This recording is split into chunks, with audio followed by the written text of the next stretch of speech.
Hello everybody, this is Global Warming Skeptic, and we are here for some more, you guessed it, secular bullshit. I'm on my phone because, well, I'm a lazy ass. So, anyhow, I felt this was particularly important to make because this is pertaining to Rand Paul's healthcare plan. Now, my thoughts on it, I'm lukewarm to it. I don't think it's going to fix the problem of rampant healthcare inflation that the US government causes. But this does solve some of the critical problems and makes it so you do not necessarily need to have health insurance. It is a better solution than mandating pre-existing conditions and then mandating that everybody buy coverage in order to cover for those people with catastrophic health conditions, aka the healthy paying for the sick. And so we're going to go through Kyle's thing here, but in general, here's what Rand Paul's healthcare plan is. It doesn't cut Obamacare entirely, but it cuts many provisions out of it. It cuts out the pre-existing conditions of the mandate. It gives a $5,000 healthcare tax credit. Whether that's going to be refundable or not, I don't know. Whether that's going to be applied to Medicare or not, I don't know. How that's going to be applied is extremely important because, however, about half the country does not pay income tax, and you end up with the problem of poor people not really getting the benefit. But that's just one issue, but the premise of it is you get your lump sum in a healthcare savings account, and you can use that to pay for catastrophic care. Because, see, here's the thing with the pre-existing conditions is if you have a pre-existing condition and you apply for health insurance, you're probably not going to be able to afford it. You're going to pay out the ass for premiums, for deductibles, for co-pays, all the stuff, all the fees. You're going to pay out the ass, and it ends up, it's not worth it. And this is why I say, for certain people, health insurance, they're better off dealing with the nagging nonsense without it, trying to get doctors to accept direct pay, which a lot more are accepting. But here's the thing. Kyle just doesn't see these issues, and we're going to go through this video real quick. Obamacare replacement. The Hill has the details for us here. They explain, Paul's plan includes a tax credit of up to $5,000 per person to use as part of a health savings account to pay for medical care. That tax credit appears to be larger than those offered in other Republican healthcare plans. The plan would abolish many of the central elements of Obamacare, including the mandate that everyone has coverage. It would eliminate the minimum standards for which health services and an insurance plan must cover, which Republicans argue would allow for cheaper, less comprehensive plans. It would also eliminate some of Obamacare's protections for people with pre-existing conditions. Instead, Paul proposes a 2-year period where people with pre-existing conditions would get coverage. After that, people with pre-existing conditions would be protected if they continuously maintained coverage. Okay, let me be clear about something. I like Rand Paul. Rand Paul bucks GOP orthodoxy more than anybody else. Rand Paul voted against Mike Pompeo for CIA head because Mike Pompeo is in favor of expanded NSA spying and was in favor of executing Edward Snowden. Rand Paul accounts.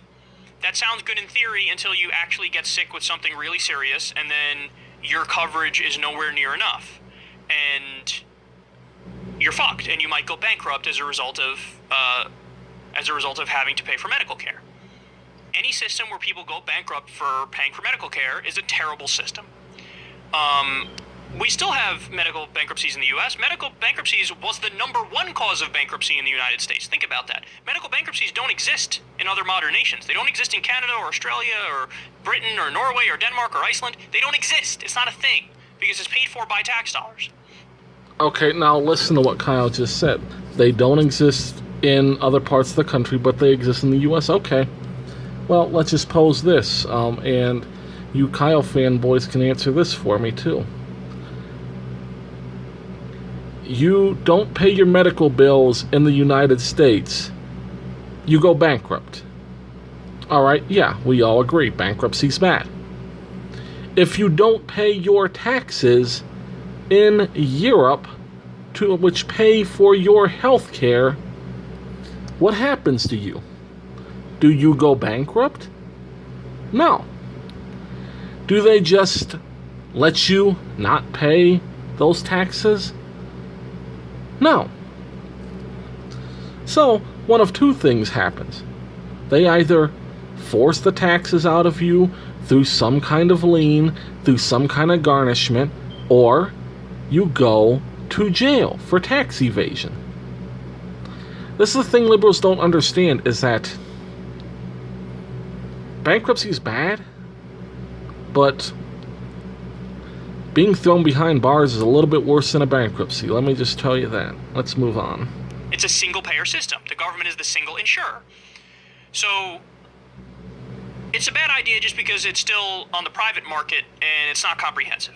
Okay, furthermore, when you say it would eliminate the minimum standards for health insurance. And just, I'm not going to let them get by with that one. You know, the comprehensive bit, $5,000, that is a lot of money. You think of the deductible that you have to pay for health insurance to get, if you want to get covered for something, you're going to pay about that. In fact, actually, it's a little bit more than what you'll pay in a deductible, depending on your plan, depending on your condition and all that. But yeah, I'd say that's pretty comprehensive. If you need that for a deductible, then you have it. See, that tax credit, depending on how it's applied, depending on if, as long as it remains a tax credit and they're able to cut your taxes in other areas where they're not necessarily going to have to spend more, but just receive less from you, then that's great. That gives so many options, because you could use it to pay for small, medium operations. You can use it to take the risk and not get health insurance at all if that's what you choose. You can use it, and this is what I point out for the pre-existing conditions, is if you took your premium money and you put it in a savings account, and I don't even know if you'd have to do that, then you're going to pay less in the long run than you will pay to an insurance company. But the problem with that's always been, and one of the big arguments for insurance, probably the only good argument, is, what if I get sick tomorrow? What if I get sick in 2 weeks from now? I'm not going to have enough in my savings account if I start saving right now for health care. And so if I don't have insurance and I get sick, then I'm screwed. And that's a legitimate argument. This fixes that argument. It says, okay, if you want to start saving up for your health care and you get sick tomorrow, you have a cushion to fall back on with this tax credit.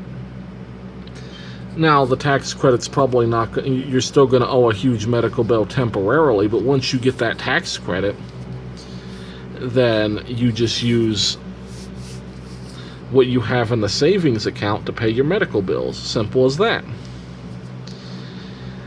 And so you end up with not having to get the private insurance, and you have a little bit of a measure of security to fall back on, and it's not the government spending more, but it's spending less. It's saying it's going to give you're not going to pay as much.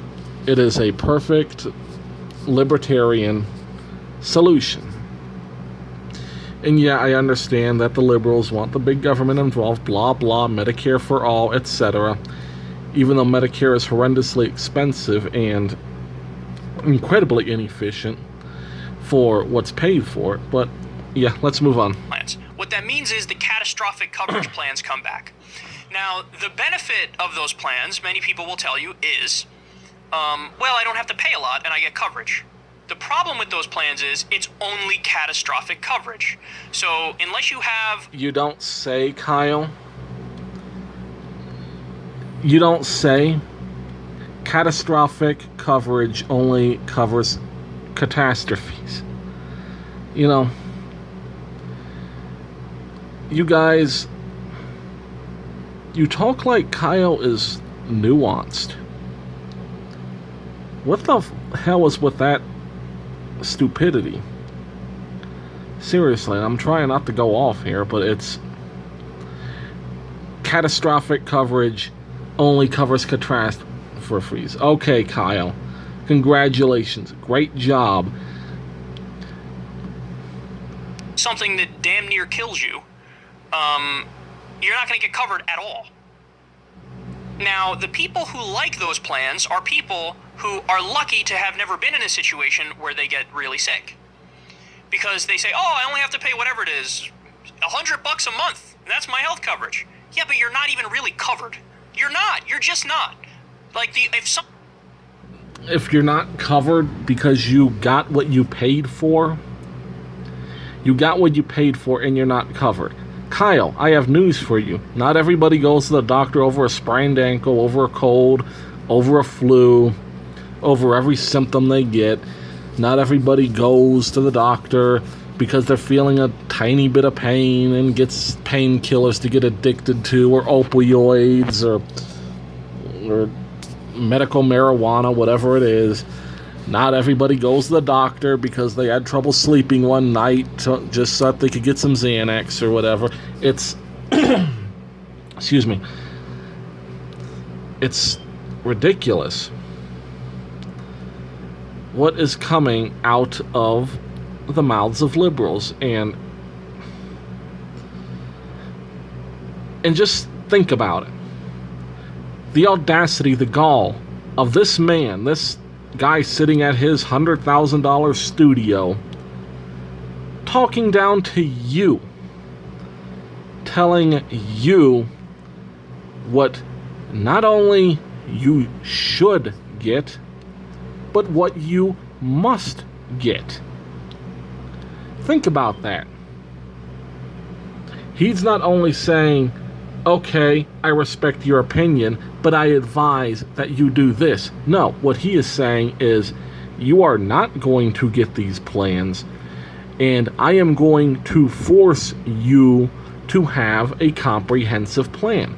A comprehensive plan that may not include, or that may include the things that you don't necessarily want.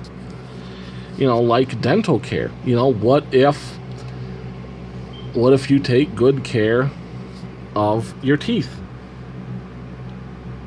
Then you may not want that kind of care. What if you don't want coverage for heart problems and you have a healthy heart? See, this is the thing, Kyle. Not everybody has the same needs. Not everybody has the same values. Not everybody has the same desires. That's why we have choice. Freedom. And see, this is what Rand Paul supports. And what your dumbass doesn't get is that the very same things that you are against are powered by the very same things that you are for. So maybe you ought to start realizing that, Something happens and you get really sick, but you don't almost die. You're not covered, and then you might go bankrupt trying to pay for your medical bills. So there's a reason why those plans were banned. You're basically paying a mafia, that mafia being the private health insurance companies, and you get nothing in return. You're paying them for their protection, but they don't really fucking protect you. And further... Yeah, so how's that different than what it is now, Kyle? Think about, what is an insurance company? An insurance company is you pay this amount only for just in case you need the help. And yeah, they're going to try not to pay you. Period. Even if you have a problem that's within this stuff, they're going to try not to pay whatever they don't have to pay. Yeah, I think we could both agree that, yeah, it's mafia-ish, but all insurance companies, all plans are mafia-ish. Because people get them for peace of mind. And that's the premise of protection, peace of mind. You don't want to have to worry. You want to focus on other things. You don't want to have to focus on your own stuff, so you just pay somebody else to worry about it for you. That's the premise of insurance of any kind. Not just catastrophic insurance, but any kind. I think we're going to skip ahead in this because he's just going to go on about catastrophic care, how it's, blah, blah, blah. Let's force everybody to accept Big Brother's interpretation of healthcare. Look, I need to attack this idea, this preposterous idea that's only an idea in the United States of America, that there's choice. There should be choice in healthcare and health insurance. Here's my idea of choice. Sick help. I'm stealing from the movie John Q with Denzel Washington. Sick help. Sick help. So there's no, what do you mean? You're not shopping for a fucking car. You want all-wheel drive or you want front-wheel drive? Huh? You want a sedan or you want an SUV? No. This is life and death. This is healthcare. If you get sick, you should get help. That's the end of the conversation. Well... Sick help, sick help, sick help. So, weren't we just talking about catastrophic coverage, and now Kyle's talking about this is life and death? Guess what, Kyle? Guess what catastrophic coverage covers? Life and death. Okay, so when people buy a catastrophic plan, what are they doing? They're saying, I don't need your help for a sprained ankle or a sore thumb, or if I get the flu, or if I get a cold. A lot of people won't even go for broken bones. They'll let that stuff heal as it goes. Not everybody goes to the doctor for everything. Not everybody goes for a quarterly checkup, and people have different needs, and that's the thing. And so when you're buying catastrophic coverage, you're saying, okay, I'm good with everything else, just if something happens to me where I am in danger of death, then cover me. And that's it. And so this is just more condescension from Kyle. More of, we need Big Brother to tell everybody what they want. And so we're going to give everybody the exact same thing, everybody everything, and everybody is going to pay for everything, regardless of if you're a healthy 20-year-old athlete with a healthy heart, everything is good, or you're going to pay for the same things that an elderly person is going to pay for, who has worked all their lives and may have a few health problems and all that, and the younger person has to pay for that. That is the dumbest shit. Not everybody has your needs, Kyle, and I hate to bring it up to you guys, but your healthcare stinks. Your ideas stink. People don't view healthcare the same way you do, okay? That's why there's choice. We all have different values. We all have different needs. We all different ones. It's like I said before, and I will repeat ad infinitum. We have different needs. Ad infinitum. You're sick, son, but according to your plan here, clause 17D, you're not sick enough for us to pay for it. That is a bullshit, rigged scam of a system. It's a ruse of a system, and that's a system that only exists when you have the private health insurance companies in control, because they're trying to wiggle out of ways to pay for your care. Wiggle out of ways? Kyle, aren't people signing up for this crap? So they're signing up for something and you're calling it rigged. People know what they're signing up for. People know what their health plans are and what they cover. So, I don't even know what you're trying to say here. Rigged? Like, oh, you're talking about the damn socialist. I have news for you, Kyle. Your dumbass socialist, Bernie Sanders, lost. Blown out. Boom. He's gone. Over. That's it. No more dumb socialist, okay? So stop with your damn, oh, it's rigged, everything's rigged. You know, I even get tired of it when Trump says it. You know, it's ridiculous. It's not rigged if you sign up for it. Okay? Supporting the same government that bombs brown people, that's rigged. Alright? So think about that. So, no, there shouldn't be, choice. Now, I'm not saying you ban private health insurance companies, but you should have a Medicare for all system where everybody's covered, and then if people want supplemental coverage, where, I don't know, you get coverage for some shit like plastic surgery or whatever, which is a totally elective procedure, then you get your private insurance coverage. But in terms of, for just coverage, here's your plan. Everybody's covered the exact same fucking way, and it's the best care that there is, period. That's it. Anything other than that... Best care that there is. So, okay. Everybody's covering this best care there is. Who do you think's going to pay for that? You think that comes free, Kyle? No. And again, this is where choice comes into play, is you want everybody to have the best care available.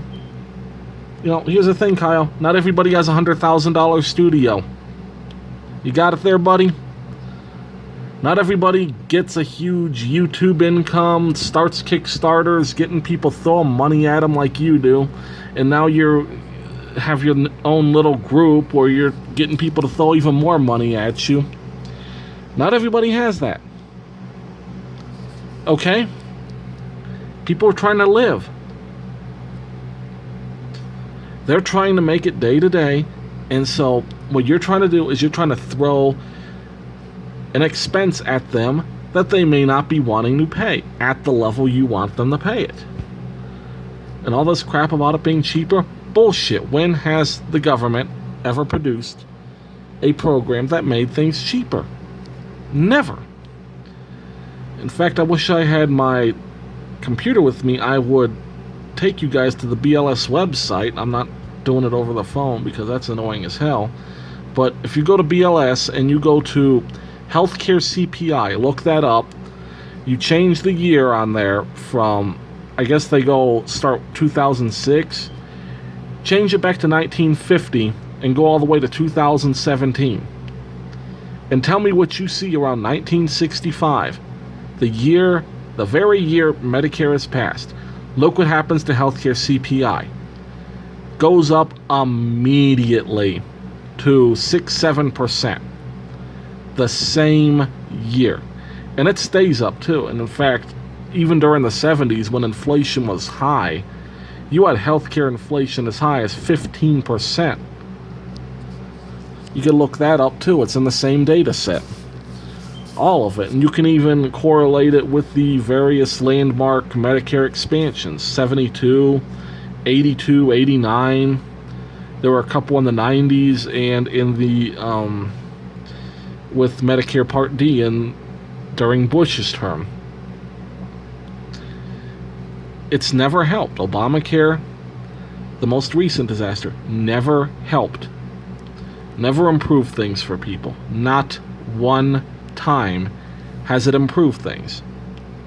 And I think you're being a fucking ridiculous human being who's trying to bend over backwards to accommodate rapacious, price gouging, for-profit private insurance companies that have a financial incentive to not pay for your care as much as possible. That's how they make more money. That's how they pad the bottom line, by avoiding paying for your care when you need it. So there's an And so this is why you supported the individual mandate, Kyle? See, this is the problem, and you even had a little condescending tone when you talked about the individual mandate at the beginning. You're the one supporting the insurance companies, Kyle. You're the one supporting Big Pharma. Because guess what? When there's single payer, when there's Medicare for all, do you think those pharma companies go out of business? No. Is the drug industry nationalized as a whole? No. The government just pays for it. This is why all the major health insurance companies, well, most of them, they want universal health care. Why? They see the dollar signs, because what they see is guaranteed money. That's what they see. They see a guaranteed source of income from taxpayers.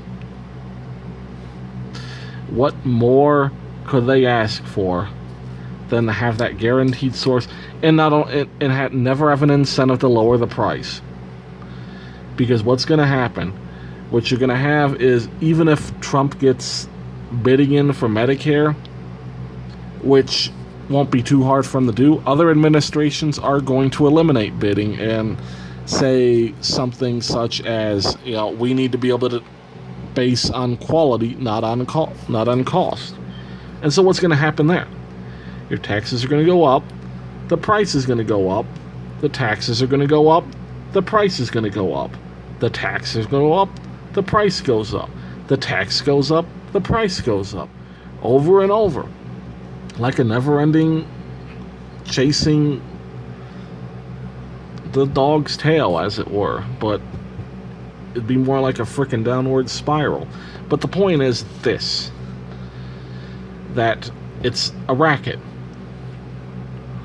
You have the government and the big pharma in collusion with one another, so that both make money and taxpayers get screwed.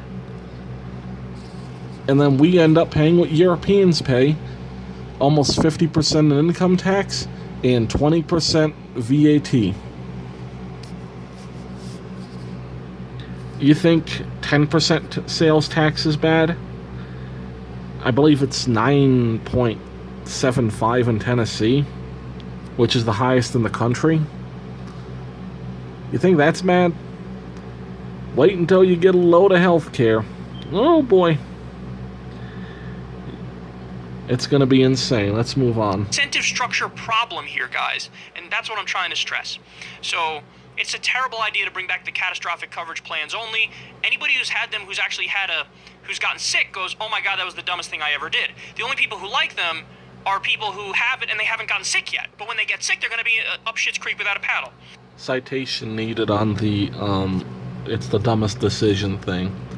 I'd like some data on that. If some of you Kyle fanboys out there have some data, then put it on my channel. But if not, I just think Kyle's just ranting and raving about dumb shit that he doesn't know what he's talking about. Okay. Furthermore, to eliminate the protections for pre-existing conditions, and what he's saying is, okay, no, you can keep that if you never miss a year. So you have to keep personally signing up for a private health insurance company.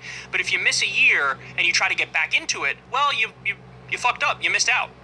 Now, how many people would be kicked off of health insurance because of some paperwork problem? I had a paperwork problem the other week. I did a segment about it with my health insurance company. So if I had a pre-existing condition and that happened, guess what? According to Rand Paul's system, well, now nobody's going to cover you, and that's fine. You have a pre-existing condition. You try to get coverage again through somebody else. You can't. They have a right to say, we don't want to cover you because you're sick. So in other words, a system where people are sick, so because they're sick, you're not going to cover them. That is like literally the dumbest fucking system imaginable when it comes to healthcare and health insurance. And see, this is the thing, and I guess this bears repeating, but there's a couple things. First of all, this is after 2 years. So, from the moment this would come into effect, people would have 2 years with the $5,000 tax credits to save up their own money if they have a pre-existing condition that makes healthcare prohibitively expensive. And so, and here's the thing, and this is the truth, and it's not popular, but it's the truth, and I'm not gonna bullshit you guys on this. people with pre-existing conditions, certain pre-existing conditions, should not get health insurance. That is the sad truth, and that's what the tax credit helps with. It helps them so that they don't have to get the insurance, so that they can save up their own money. And here's why they shouldn't get insurance, because if you look at what's happened under Obamacare and the insane amounts of inflation, the inflation started at the end of 2015 when the mandate kicked in. And in 2016, look at the BLS data again, but this time look at the inflation data. You go down to healthcare, and you'll see that health insurance premiums up 8%. Outpatient care up, I believe, 8% too. Healthcare inflation overall is up 4.5%, which is about 3 times the rate of inflation. So people with these pre-existing, they should not be on insurance, because here's what happens. You're going to pay so much for your premium and you're out of pocket, no matter what kind of plan you take, whether you take high deductible, low deductible, any kind of structure you can think of. If you have a pre-existing condition, you're going to pay out the ass. Thousands of dollars is a deductible, with over $500 a month, perhaps, in insurance. And that's probably even with the subsidy that goes with it. You're going to pay so much. And so this is why people with pre-existing conditions need to save up for their own health care. Is that money, and don't tell me it's about affordability, because here's the thing. If you're paying that kind of premium, then you can put that premium money that you would be spending on a premium, and put it in a savings account. It's like I said at the beginning. The only thing that is an argument against that is, what if I get sick tomorrow? But you have the $5,000 tax credit. And that is why that is extremely brilliant by Rand Paul.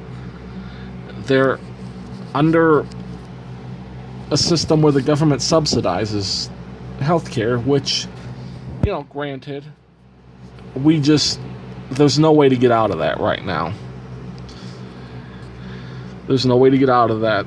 People do need help, and we can't, the government needs to do something. Even as a libertarian, I even say that. But that tax credit will be huge if it can get applied right away, and depending on how it's applied, it's huge. And so that's the best help that you could give to somebody with a pre-existing condition. Not mandate that they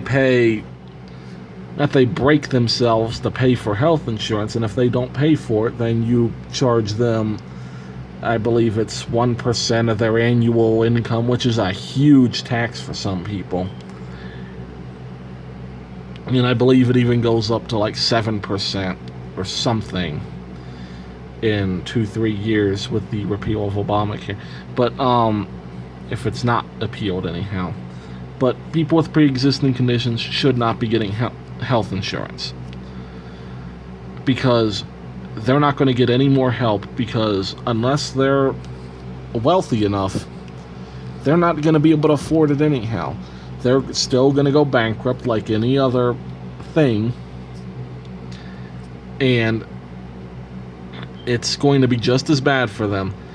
And not only is it going to be just as bad for them, but it's going to be just as bad for them while they're paying that premium. I'm sorry to say, Kyle, but the right to pay a premium is not the same thing as the right to receive care. And let me just say this in general, in principle, I do believe that certain kinds of care do need to be required. You do have to insure and protect life. I 100% believe in that. You have the right to go to the ER, and I even think you could potentially extend that to the right to treatment for certain kinds of cancers or certain kinds of extreme ailments that may not kill you immediately, but will kill you, say, within 12 months.